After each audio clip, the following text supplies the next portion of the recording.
Hi, welcome to Dissolve. I'm Samir, and today I want to talk about acceptance. What is acceptance? How it can help you, and how it can magically transform your life into a peaceful and cohesive life. But before I dig deep into acceptance and its benefit, how you can actually practice it, I want to dig deep into the other aspect of this whole problem, which is unacceptance.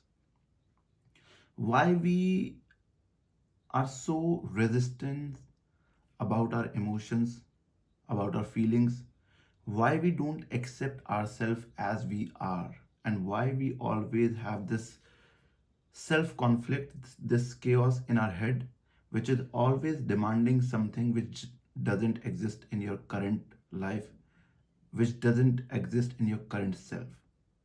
So, there is this entity which is you in the current moment, in this present moment, right?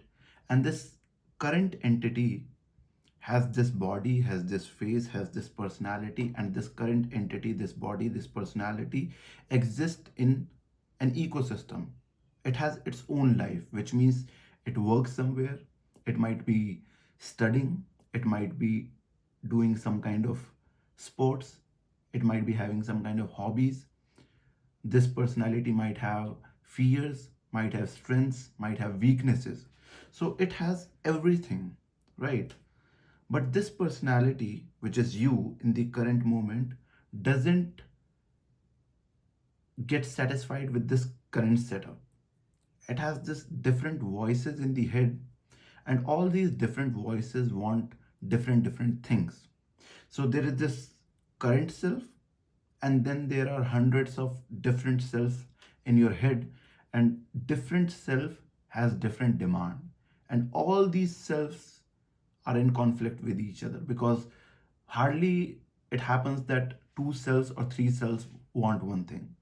Different voices, different desires, different demand, and then there is you, which has to fulfill all these demands, which means you have to reject yourself in the present moment to listen to all these voices and to get identified with all these voices. And this is the root cause of self conflict, chaos, problem, disharmony, and all the drama which happens in anyone's life. Now the question arises is, from where does all these voices comes? And if these voices are residing in your head, why they are creating conflict? Because if somebody, let's say, is living in your house, let's say if you have a friend who is living in your house, why would he do anything which is harmful for you or for your family, or something which is creating conflict and chaos in your house? If that's the case, you would actually throw him out of your house and you'll not listen anything whatever he says, because fundamentally if he's your friend, he should be a well-wisher. He should be doing something which is good for your family and for you. But if he's living in your house and creating all these problems, that simply means that he's not your friend, he's your enemy. Just like that, you have hundreds of voices in your head, and all these voices are creating chaos, problem, conflict in your head, and you still accommodate all of them. And on top of that, you listen to them, you identify yourself with all these voices, you take all those paths which are not good for you, but they are defined and declared and preferred by all these voices, and then you get into trouble, you get into conflict, and then you start this whole cycle of karma, and then you bear the fruit of the karmas.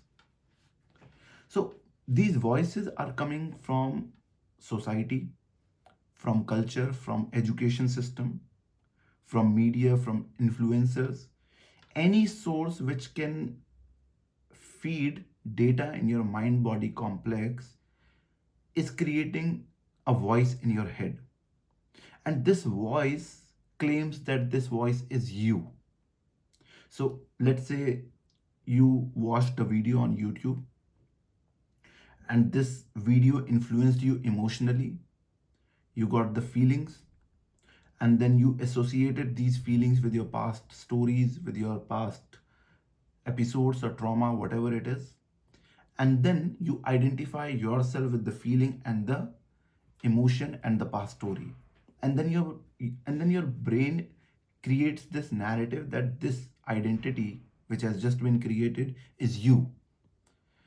Whereas if you are a bit mindful, if you are a bit meditative, if you are contemplative about this whole game which is happening, you'll realize that neither these emotions are yours, neither the past exists in this present current moment, and neither this whole drama which is happening in your head, the narrative which your brain is creating, is yours.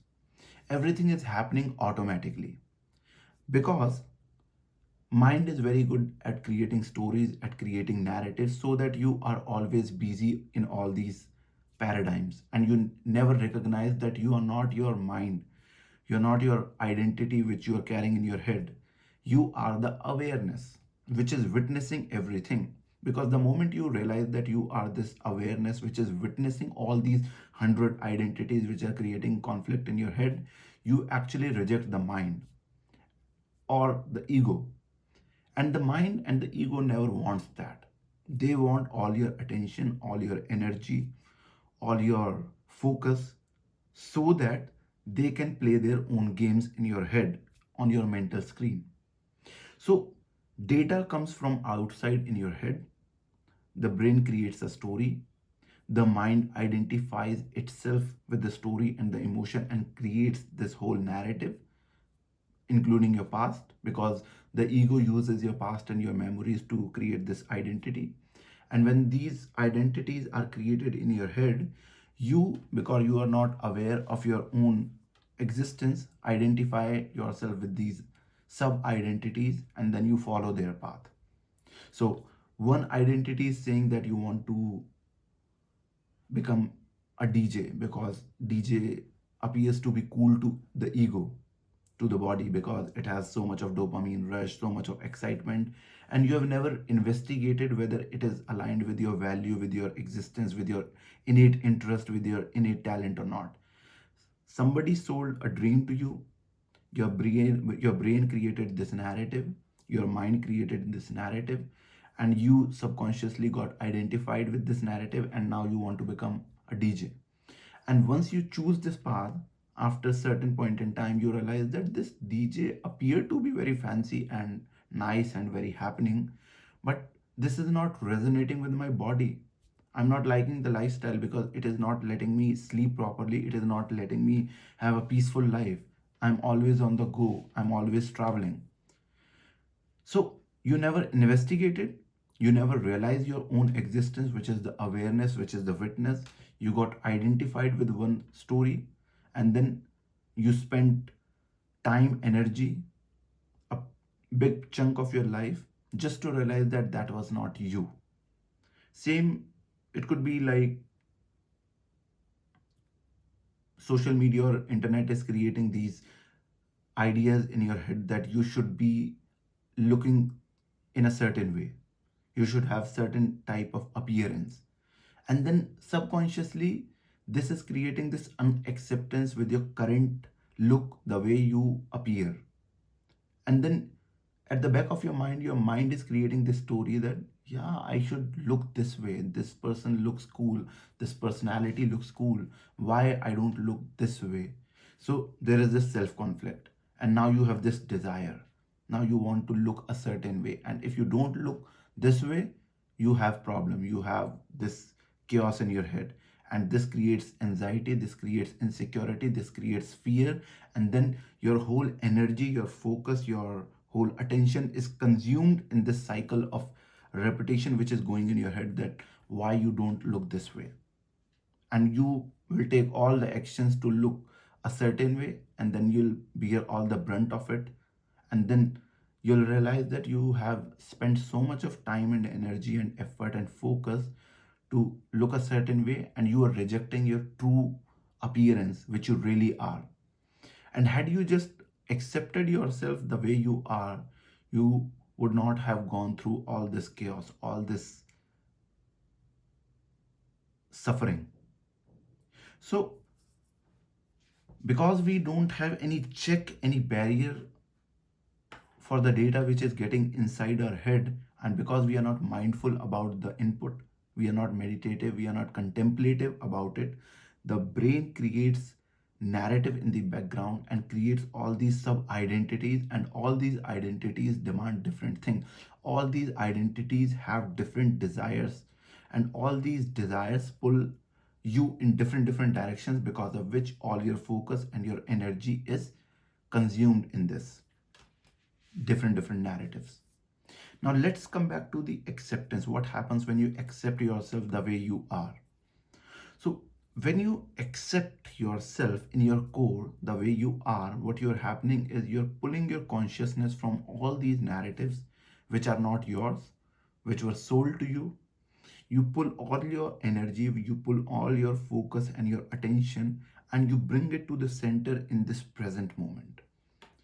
You accept yourself, which means you have saved your consciousness, you have saved your energy, your focus, your attention, you have brought it to the present moment, and now you are just feeling yourself the way you are in this present moment.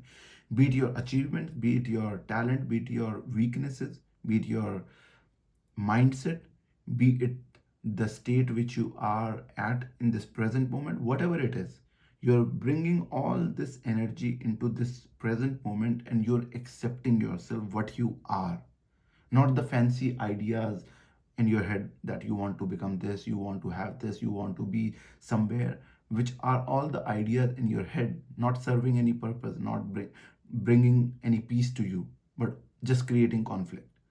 So you have pulled all the energy and attention and focus to this present moment. You accept yourself, which means now there is no resistance. Now there is no desire which is counterproductive, which is self-defeating. And now you are getting more and more mindful about your own existence. What are your innate talents? What are your innate interests? What are your value system? What you really want in your life? Not the ideas which are in your head, but what your body, what your mind, what your existence demands. And this is the point where you mindfully choose your desires. This is what I want. This is where I want to be. This is what I want to achieve. Now, all these desires and achievements are not fancy ideas which is coming from outside being sold as a dream to you.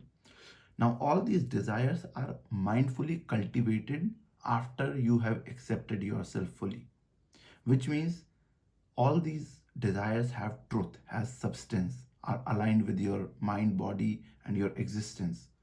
And now you can plan the way how you want to achieve all these desires. Step by step plan. And now you are mindful, you are totally grounded in this present moment, that if you want to achieve something, you have to cover certain number of steps. And when you diligently, confidently, consistently follow these steps, all these things are bound to happen in your life, because that's how the life works. If you have clarity, if you have the right direction, if you are honest about what you want, if you're truthful about your desires, life gives you what you need, what you want, what you desire. So everything is rooted in the present moment. Everything is rooted in the truth. Nothing is fancy. Nothing is in the head. Nothing is a dream or a superficial desire. Everything has the ground of truth. So this is what happens when you accept yourself. When you accept yourself, what you are, the way you look, where you live, what your current condition is, it opens the door for you to now channelize your energy in the right direction, to guide you to put the right effort, to go for the right flow. And it pulls you out of all the delusions and the fancies which goes in the head. So that's my take on acceptance, and that's how it can help you. It can magically transform your life. Just in case if you have any question, comment down below. See you in the next one. Till then, take care. Bye.